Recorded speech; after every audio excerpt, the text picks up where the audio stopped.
And so I'm thinking, okay, if the business is good, fundamentals are good, should I just pay up? Should I just buy it? Because I can do X, Y, and Z. Operations I can optimize. I can grow it because they're not doing X, Y, and Z. I can aggregate the industry or whatever it may be. There's things that I can do to increase the value overall. 1, 2, 3, 4. Welcome to the Small Business Mentor podcast, where we shine a light on the black holes of business growth with your host, Alan Pentz. In each episode, we explore the leaps and bounds entrepreneurs make as they push their businesses beyond the 1 million mark into the realm of professional sustainable growth.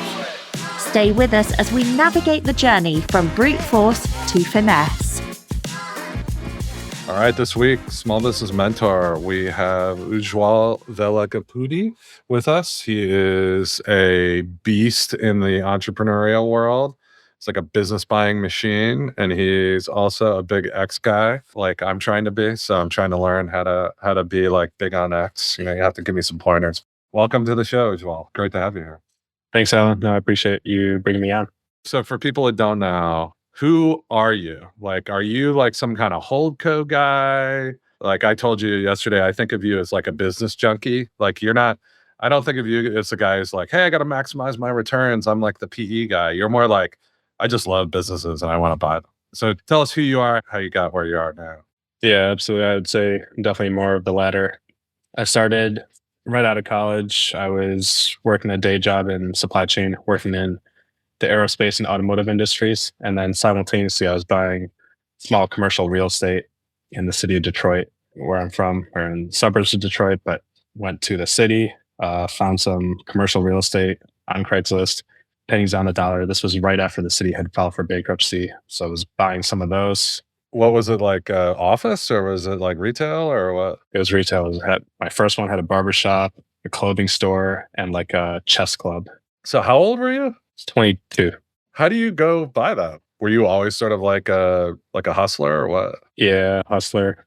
Pokemon cards to Air Force Ones to cars, and would always buy, sell. And then I was like, oh, okay, like I'm old people, adults, they invest their money in real estate is what I've heard, at least on TV or articles. So I'm like, okay, I'm an adult now. I got to put my money somewhere. So let me go buy real estate. But the suburbs weren't making sense. I'm so envious of you because, like, I mean, at 22, I was such an idiot. And I was like focusing on drinking beer, and I never would have thought of buying commercial real estate. If I had, I'd be a billionaire right now. So good for you. Yeah. So I kept buying real estate in the city of Detroit, and then that snowballed into dozens of units. And from there had gone into, I was like, oh, okay, I'm on Craigslist all day long buying my deals, and came across businesses. Like, oh, you can buy a pizza shop. And long story short, on that side, a lot of failed deals, a lot of deals that broke through at the 11th hour, and finally ended up closing on a small sports bar, and bought that. And then never drank in my life, knew nothing about that except I used to work at bars and security in college. I could have nailed that one for you. Sitting around drinking and watching football I'm very good at both of those things. And so this was also a hockey bar. So we were right next to our NHL arena, and I knew nothing about hockey. So it was fun, but it was a great time. And then, so that started my business journey, and bought a gym, e-commerce, FBA business, virtual assistant agency, or software consulting, and vending machine businesses. And so I came from a very different path through buying stuff off of Craigslist and just kind of hustling and really learning the more professional side of things today, only in the last couple of years, interacting with more proper buyers, professional buyers in the PE world and the banking world. I didn't know what a search was till I was on a date with a girl, and she was like, oh, you're a searcher, right? And I'm like, okay. I went to the bathroom and I looked it up. I looked up what it was. And I'm like, yeah, that is what I do. That's what a hustler does. He goes to the bathroom and Googles, right? What, so you were working in another job, right? Doing the supply chain stuff, right? What do you think you were making? Like give us kind of like what percentage of your income, and how did that change over time? And then when did you jump? Right out of college, I was making $60K. And then there was a point right before I was about to quit. My salary was about 90, and was making 92 a year, but my real estate was making flirting with like 70 to 80. The gym was 50 to 55, and then the ecom was losing me money. But I was making like a grand or two a month off that, and I'm like, okay, well, I'm making this doing the businesses, and I was just in the process of selling the bar and license and everything. So I wanted to transfer out of the day job because I just kept looking at it. I'm working 40 hours a week because I put in the bare minimum at my day job, and I'm doing all this on the side after work, opening up the bar at 5, closing it at 2, going back to the office, stuff like that. And then I got it fully automated to the point where I was so bored out of my mind after work. So I'm like, well, if I could buy something bigger or something different and not have to do my day job, I could have like a massive portfolio of a ton of companies, right? So that's when I realized, this is not worth it. I am constraining myself. I'm putting a limit on what I can do because of this day job. And it was a tough one to pass up because as soon as I put in my 2 weeks, one of my very first managers, he reaches out, gives me like a 35% bump and allows me to work 100% remote. This was pre-COVID time. So especially in that industry, it wasn't very common. So it was a lot to turn down, but at the same time, I was like, I'm doing it out of the principle, and the principle is that I am betting on myself to be able to go to that next level. So you were like, how are you running this gym? Do you have like a manager in place and stuff? Or are you like hiring people on the side? I did.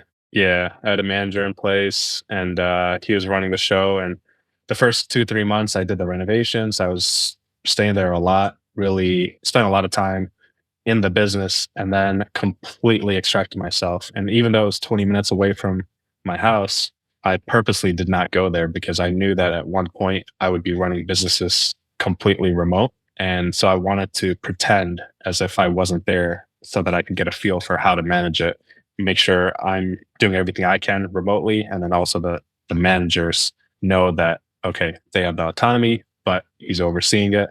And, we had that rapport that we could do that pretty well. God damn, man. You are like my hero. This is like incredible. I love it. So, all right. So you jump out and then you sold. So it sounds like you sold off a lot of these early things, right? That weren't great. So then what did you do after that?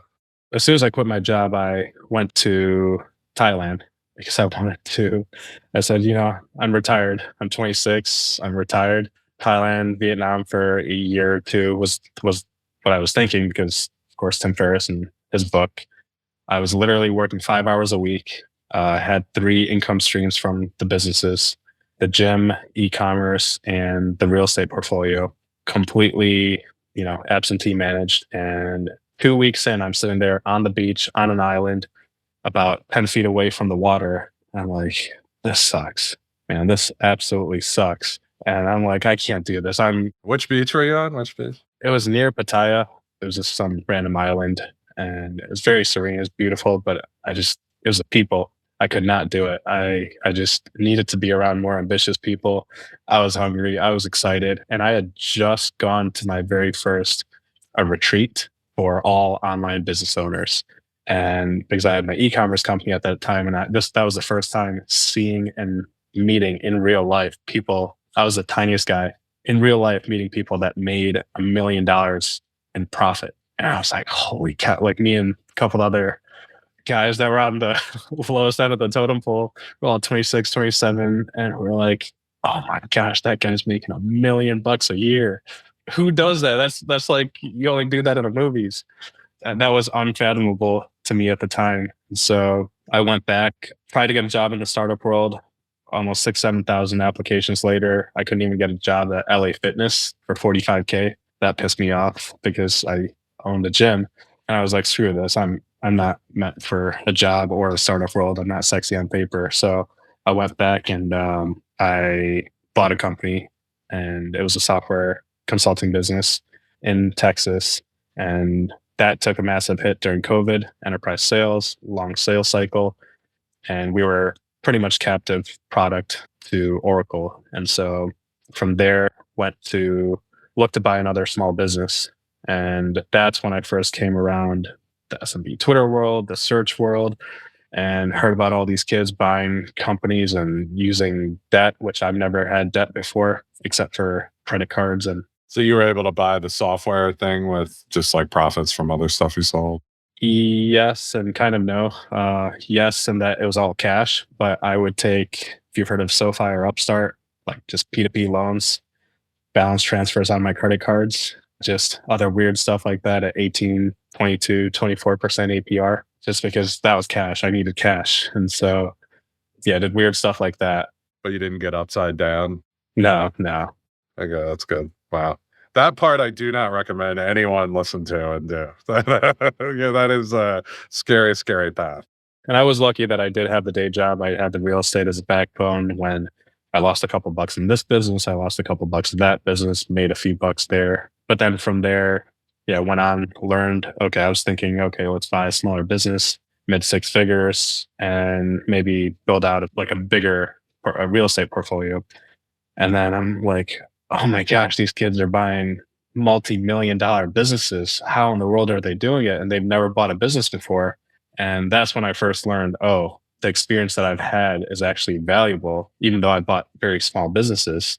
And I've got all these scars to show for, I've got all that experience. And so started looking at bigger and bigger deals. And that's when I went and bought a slightly bigger business. And right now looking at continuing to build out the portfolio with larger businesses. And So you still have the software thing, or is that? I sold that recently. Yeah, I sold that about a year ago. So what kind of stuff do you have now? So you have one bigger business and then you're looking at others now? One bigger business in the vending space, and then one smaller one it's a virtual assistant agency. They're all US based assistants. So, all right. So here's a question. So there's like, I talked about this with Matzner yesterday. So you're kind of doing like a holdco thing, right? Where it's like, I'm buying disparate kinds of businesses, right? Vending and VA. So have you ever thought like, okay, I really like vending or I really like VA because of these reasons. I know it now. So why don't I go buy 10 more of those and run a playbook on VA businesses or whatever it is you decide? What's that thought process versus like going and buying like a toy company that you don't know anything about? No, that's a good question. I think going back to what I was saying, how my earlier years where it was basically a holdco, right? I had my day job, I had my bar, I had my real estate, I had my gym, I had my e-commerce. It was a holdco. I just didn't know what it was called. And Just like you were a searcher and you didn't know what that was called. Right? but I think the foundation of that was just me and my desire to learn. And I was just curious about the weird stuff that was out there. And so that has not gone away. And so for me, I'm still very curious on all that stuff. And like you were saying earlier, I'm not looking to maximize my financial returns. So I really don't care for doing a roll up in one industry to absolutely maximize my financial potential. I want to satiate my mental curiosities. And that's more exciting. That's more valuable for me. So I love that because I do feel like in the whole coal world, a lot of people do it well. I'm not saying they don't, but they don't admit that a lot of it is just owner preference, right? You know, it's like, hey, this is what I want to do. It's totally defensible, right? To me, because this is how I like learn about the world and, you know, engage my mind. So I love that you're just kind of upfront about it. And that's why I call you a business junkie. Like I was like, hey, if that guy had paid you $1 million a year that you wanted, I still think you would have been happier just going and buying a bunch of weird businesses, right? It's not always about the money. It's about just like the variety and the learning. And I haven't found the right industry that I'm like, okay, I'm all in on this. So like I'm staring at a spreadsheet of over 100 different types of industries and sub industries. And I'm still trying to. What are you looking at now? Like you don't have to say exactly, but like, is it more like the vending thing or more like professional services or more or out of that? I really like high CapEx stuff. All right, say more about that because nobody else does. I don't know why they don't. I'm wondering, am I doing things wrong or am I not aware of certain things? But I love high CapEx just because the write-off, day one, you're buying all these asset sales. And I know it's going down, but with the 179 and just depreciating everything, at least last year, 100%, that's pretty attractive where you can take that in the first year and every subsequent acquisition that you have or every subsequent inventory or capital expenses that you have can all be written off. And so for me, I've losses for years and years to come. And so I like that aspect. I do like that it is a moat. I don't care if you've got, and especially in the different types of businesses. In rental, it's a little bit different, but if you have long-term contracts in whatever industry that you're in, I mean, that is a massive moat to be able to say, you can't compete with me. I don't care if you have 10, 20, $30 million. I have that in equipment too. But what I have that you don't have is the relationships and contracts. And so that's huge. And so whereas So you're looking at some rental stuff? I'm considering some rentals, but I want long-term rentals. I really like the space. Actually, I was talking to a guy in my EO group yesterday who does building patios and backyard kind of stuff. And he has all this equipment. He's like, God, like I rent, I never just rent this because it costs so much. And I'm like, well, you got all this equipment. Why don't you just start renting it out? I think you'd probably make more money just renting your equipment than doing all the work. Yeah, I think it's an interesting space, but anything high capex and weird stuff. I think there's an important point here about this CapEx thing. Okay. So first of all, have you read Cable Cowboy, John Malone? No. Definitely read that. Okay. So he's the guy that came up with the term EBITDA, or he popularized it at least. He made it famous. And his whole thing, he was like early on in the cable industry, and he built TCI, which eventually sold to AT&T. And now he owns Liberty Media. He like owns the Home Shopping Channel and blah, blah, blah. So that guy's a genius, right? He was in Outsiders, that great book. But basically what he realized is like every time we build a cable system, we're amortizing, we're depreciating it over X number of years, and we just take the cash flow and go build another one. And so he basically built this whole machine where he never paid taxes, right? And that's why he came up with this EBITDA concept, because he couldn't get Wall Street to see it for a long time. He was running TCI as a public company in the 70s, and it didn't do very well. And then all of a sudden, everyone figured it out, and boom, it was hugely valuable.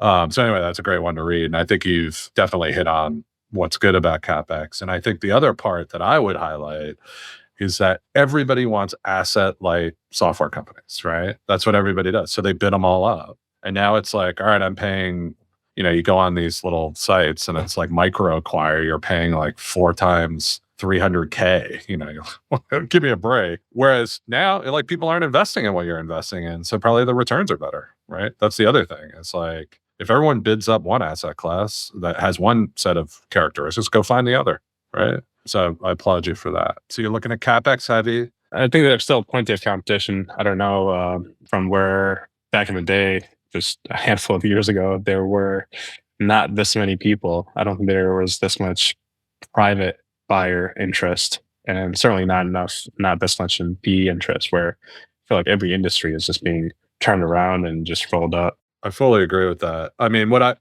I guess where I would say is like, I don't think you've got your Harvard MBAs coming in to buy vending machines that much. I mean, it happens. Or when you're in like SaaS software space, you got the smartest people in the world working against you. I think in vending, no offense, but I don't think it's like all the geniuses of the world. So yes, but I agree with you. Everything is expensive, and my worry is with, I personally think we're going to have higher interest rates for a long time, because I just look at the employment picture, right? Unemployment is now 3.7%. I don't think it's going down. We're not making more people. So immigration's getting cut off. So I just see like a lot of persistent inflation going forward. And these asset values are going to have to deflate at some point. That's what I get worried about. Personally, I don't think they will. Just with the amount of, despite how the market's looking, despite how arrogant and cocky some sellers and brokers are, it has not deterred many buyers. I mean, I know there's a few that are a bit more conservative that are standing on the sidelines, but we're all still looking for deals, right? We're all still looking. I'm still looking, and I'm throwing out offers with heavy earnouts, heavy seller financing, all that stuff. People don't call me back. People reject me in an instant. So I still think there's a lot more people out there, especially in this small lower end, few $1 million in EV up to 5, 10 plus million, the lower end of the very lower middle market area. The SBA is still available. Yes, it's at 11 whatever percent, but still all these guys have that fully available at their disposal. And if they're willing to pay it, sellers are willing to sell. And I just don't think we're going to ever get back to the days of a proper 1 to 3x for a sizable business. I have one pushback on it, and then we'll move on to another topic because no one needs to hear us debate macroeconomics. But my take is that the lags in the raising of interest rates are really, really long this time, longer than they've been before. And actually, almost none of us have lived through a cycle where we had rising interest rates. So we have to go back to the 80s to have that, to the 70s, really. So it takes a long time. We're used to these quick, sharp recessions, and then the Fed cuts and everything's fine, right? I don't think that's what's happening. So I think what you got is a lot of debt, floating rate debt, that's going to be rolling over in the PE world over the next 2 years, and in, like the Russell 2000 smaller companies. So like, I don't think we've seen the bankruptcies yet, right? They're still off in the future. And I don't think the Fed's lowering rates because wage growth is still kind of going, even though CPI is coming down, wage growth is still going up. So I feel like we haven't seen the bloodletting yet. Now, I do agree that I think there's going to be asset deflation. I don't think it's going to be extreme. And I think it's going to be one of these things where it just doesn't go up for years and years and years. And inflation grinds down the real cost. So that would be my one take, is we haven't quite seen it. And of course, that's not going to happen to the low market, but these aren't the guys who are in the adjustable loans, but that will push down as the economy falters. So I think, if they start laying off all these people, stock market goes down, blah, blah, blah, we have a recession, that's going to blow up a lot of these deals that were at the peak price at the top. People will go bankrupt. It'll bring valuations down. I think that'll happen, but I agree. I don't think it's going back to like some super cheap thing. So I think, I kind of in between on that. So think about it this way then. Why don't you like start companies then? If everybody is paying too much for them, why don't you supply them to? I never have. I don't think it's my cup of tea. I just don't get excited about starting something from scratch. Give me what you got. I want income from day one. I want to inherit your 50-year-old business, 10-year-old business, whatever you've built, and take it to the next level, because I'm too lazy to start it from scratch. That's a lot of work. But my thing is like, I want to go where people are paying the most for stuff, right? So if everyone's going to pay a lot for something, then I want to go either supply that or go where they're not looking. So that I think is going to be the challenge going forward. If every asset class is up, at some point it's like, all right, you should just go supply people with companies if that's what they want. Maybe you can figure out a way where it's not you, but it's like you're hiring a team to go do something. Okay. So on this acquisition thing, you had tweeted the other day, does it really hurt to overbid and pay an extra turn or two for a business you deem as excellent per your criteria? So tell me about like what you were thinking and like what kind of response you got on that. I think it was on Twitter a couple of years ago. I had read, you'd rather buy, which I didn't know this was a thing, and someone pointed out that Munger had said this, and I forgot the exact quote, but you'd rather pay a fair price for a great business than a great price for a fair business, or something along those lines. And essentially saying that you'd rather pay up a little bit more and pay an okay rate, but make sure the business is solid versus great terms. And, as I'm looking through this current environment, because I really haven't bought on market deals in over 2.5 years, it's just crazy. Some of these valuations and some of the responses that I get, I just can't stomach some of that. And so I'm thinking, okay, if the business is good, fundamentals are good, should I just pay up? Should I just buy it? Because I can do X, Y, and Z. Operations I can optimize. I can grow it because they're not doing X, Y, and Z.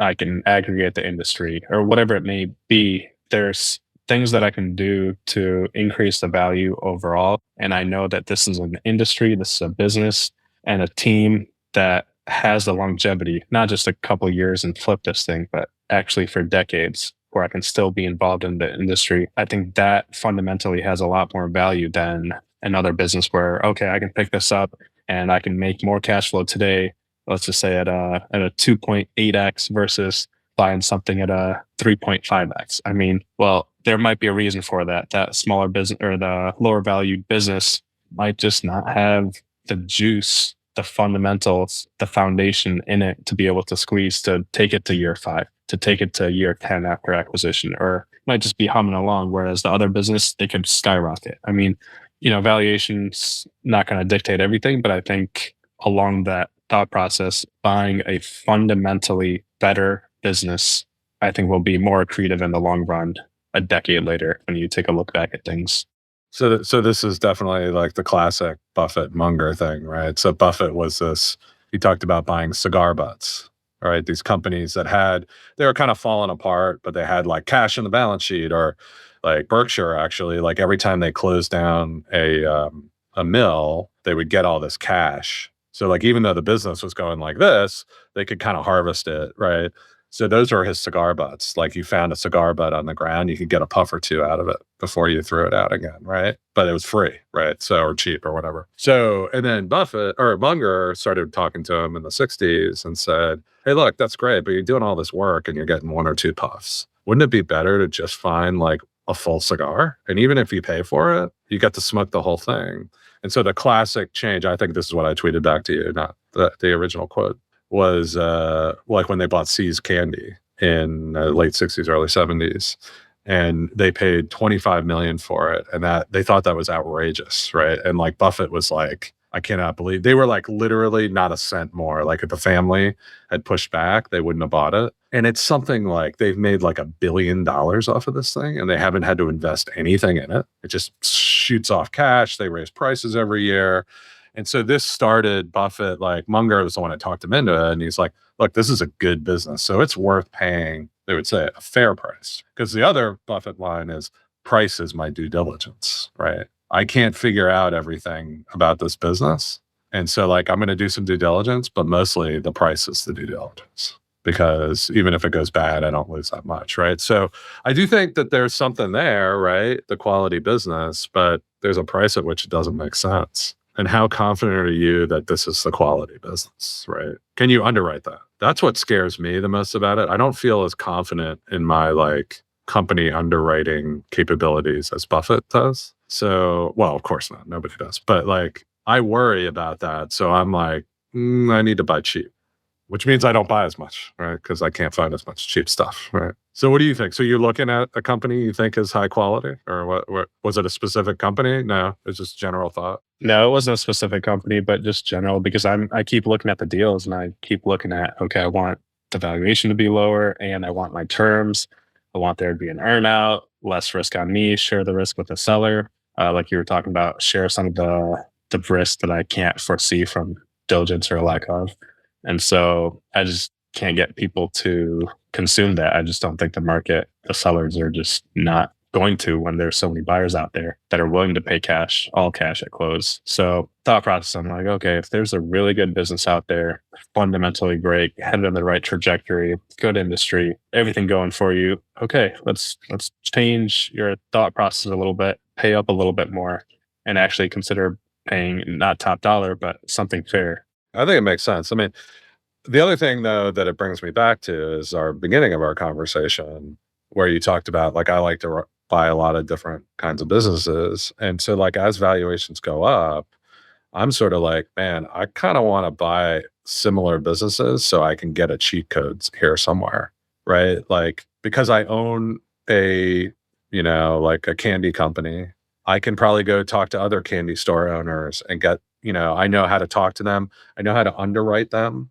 I know like how to count how many people walk by in an hour, and I can do the math based on that, right? Whereas like Alan, the owner of a government consulting firm, doesn't know shit about that. I also know like if I do it in the same area, I can share a general manager, so I don't have to pay that much. So it feels like to me, as asset prices go up, the case for sticking in a lane that you really get to know goes up. What do you think? I haven't thought about it like that, but that is naturally what I have been doing now that you say that, just because I keep looking around. See, what I get from you, Ujwal, is like, you figured out all this stuff on your own, and you could have just read a book about Buffett and you would have, but the fact that you've already figured it out without reading it, I had to read all this crap. I didn't figure it out. So just read like 5 books and you'll be like, you're going to be a billionaire. Well, I've got the scars to show for all that. I think that's the way I learned. No, but I have naturally been doing that. All of my deal flow is within the industries that I'm in today. And despite how much I'm trying to not go all in on that, it just keeps bringing me back because I can speak that language. I can underwrite it that much easier. I know exactly everything about it. So, but I'm still looking to diversify. Yeah, I get it. But yeah, like to that point, I went to a YPO deal summit thing last spring, and they had this guy who buys truck repair facilities. So like for bucket trucks for like utilities and stuff, not like 18-wheelers. Apparently there are a bunch of these things, right? So he inherited one, I think, or something like that, and ran it. And he's like, we can only grow it so much, it's a capped facility. So he started buying them, and all he does now, so he has other people who integrate them, run them, blah, blah, blah. They have earnouts with the owners and stuff. But all he does is go and try to get people to sell them to him. And he has like a whole innovative program where he sends them a newsletter every year featuring the people he bought from, and all this stuff is really cool. But what I realized is like he knows everything about one of those truck things, and he can underwrite it in 5 seconds, and he can be like, I'll pay you this. And like if they're like, no, I want this, he's like, no, I'm just gonna move on. And after the buyer that you try to get fails to do the deal, come back to me because I'll pay you that because I know what it's worth. And I will close. I know how to run this. I know exactly. I will have everything perfect. And even to the point where he doesn't do working capital. He prices it in. He's like, dude, I cannot. When I try to convince this guy, this truck repair guy, of what working capital is, he thinks I'm talking about some kind of Wall Street thing meant to like cheat him. So like he's just like, I just price it in, right? So he's just like optimized it for that. And no one's going to be able to buy like that guy, right? Nobody. That's a moat on acquisition. So I think you're moving toward it, it feels like. Yeah. And I do the exact same thing. This last guy, no, I mean, I've never done working capital with any of these guys. So I would just, here's the offer, here's the deal, and take it or leave it sort of thing. Cause I really don't care to keep buying in my industry. But if you want it, come back. I'm here. I know how to close. I've done this a handful of times. I will close. Cash ready now. Let's go. We can close in 2 weeks. I can do 2 weeks of diligence and I'm all good. We got the documents, everything ready. I've done all these transitions with the vendors. I will move myself to your facility, get an Airbnb for 3 months, live it, breathe it. Wow. Really? Yeah. I've done that a few times. So you're an animal. All right. So I have a question. So my son comes to me the other day. He's 15 and he's kind of like budding entrepreneur. And he tells me he and his buddy are going to do this FBA business. I'm like, oh God, don't do that. That's just awful. So if you wanted to make like, I don't know, 5, 10K, 20K in high school, because you were that kid, right? Selling Pokemon cards, trading. What would you be doing today? What would little Ujwal be doing in his bedroom? Today in high school, I don't think quite back then I was making a couple bucks, but not quite that kind of money. I think today, man, I would be like, if I knew a little bit of what I knew now, man, I'd be going back and just hustling. I think I could do anything. I think selling stuff, I mean, selling anything, right? But I think to make the most money, especially at that age, I'd probably link up with someone that's 10, 15 years older and doing something awesome, like maybe 20 years older. And just because I'm thinking from a business owner's perspective right now, if I had anybody come to me, I don't think there's a business owner out there that would say no to hard work, good work ethic, reliable, and just curious and is an all-out hustler. I mean, some of those qualities. All right. So say he comes to you. He's like, look, I got to do my homework and everything, but I got time in the summers. I got time in the weekend. What would you tell him to do? So let's just say for this community, everyone's looking for deal flow. Get on the phones, knock on some doors, go get some deal flow.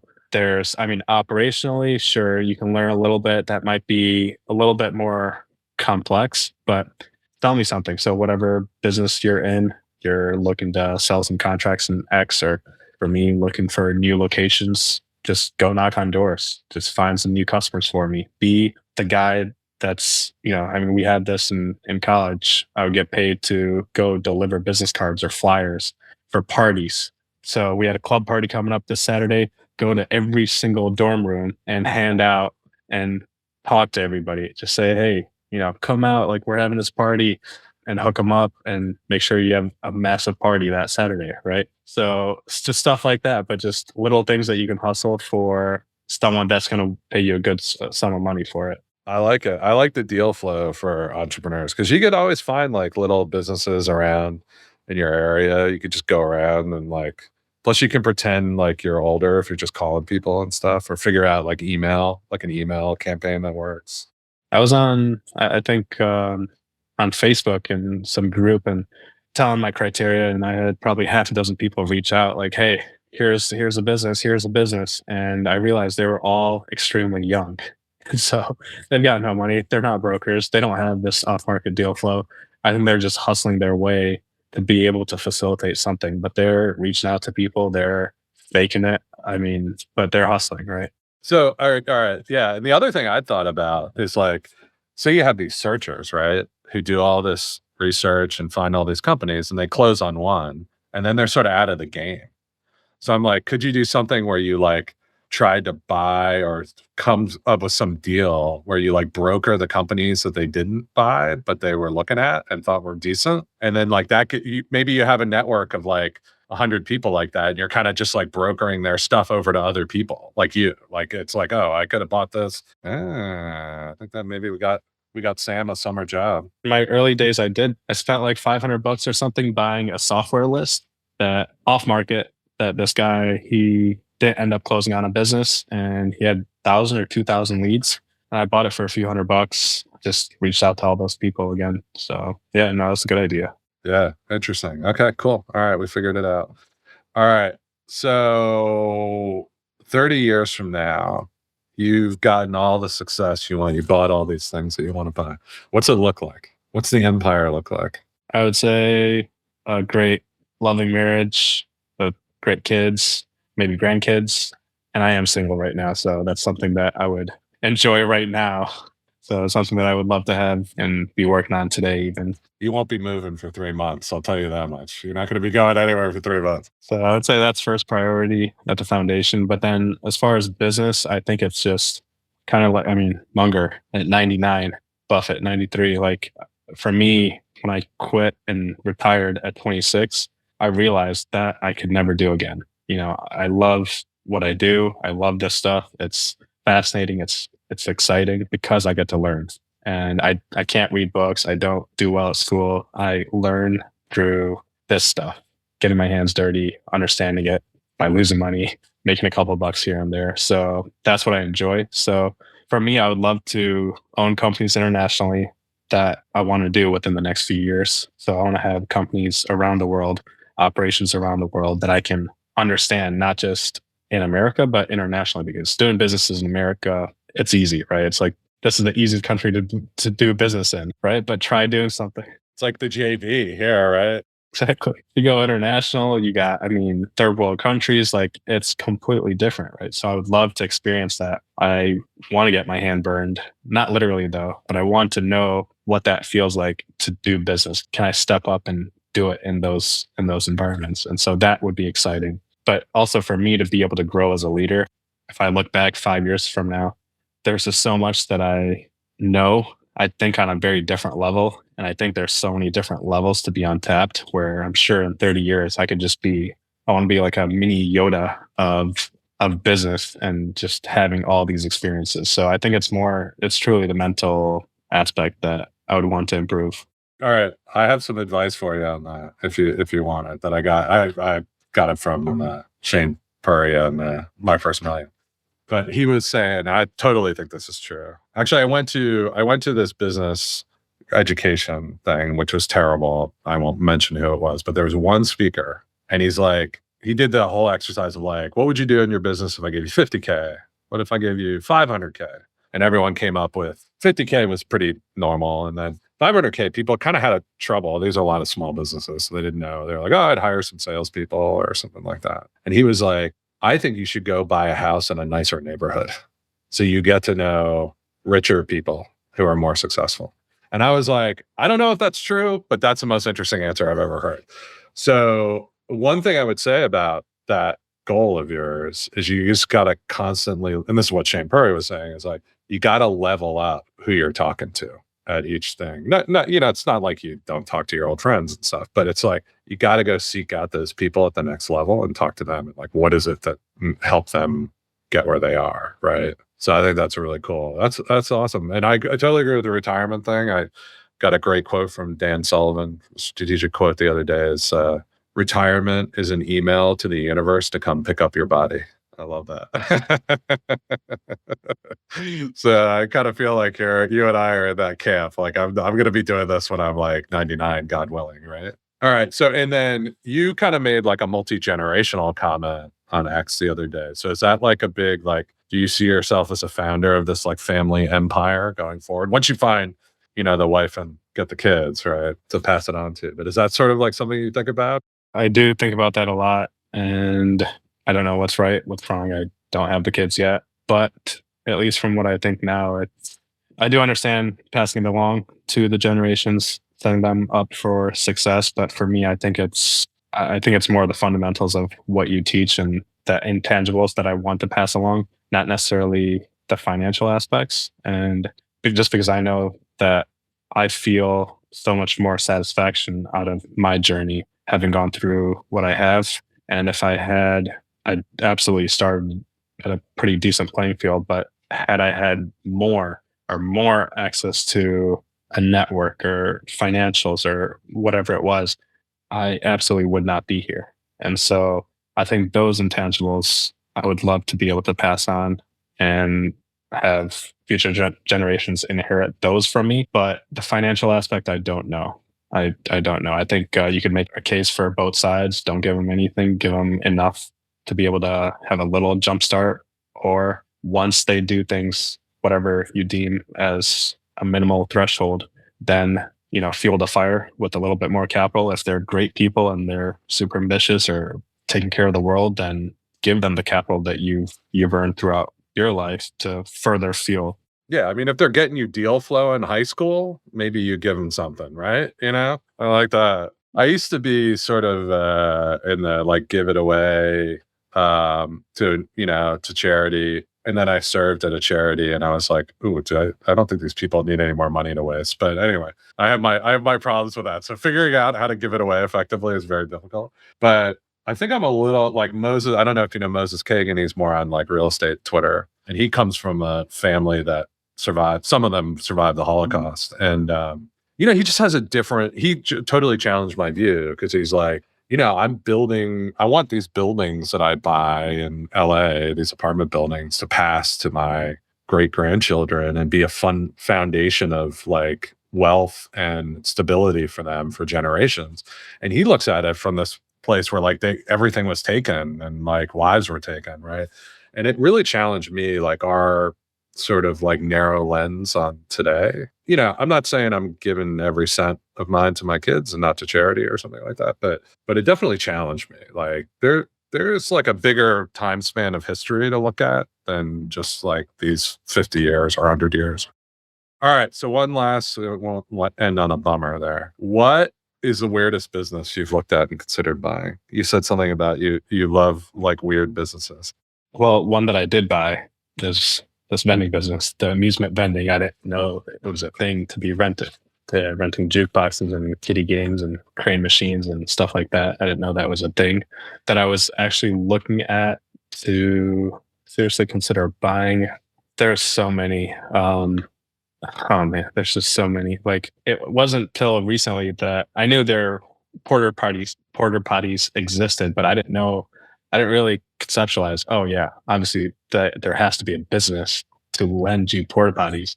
That's weird. I mean, like there's companies cleaning out environmental waste, companies cleaning out gun ranges for the bullets and the shells and the gunpowder.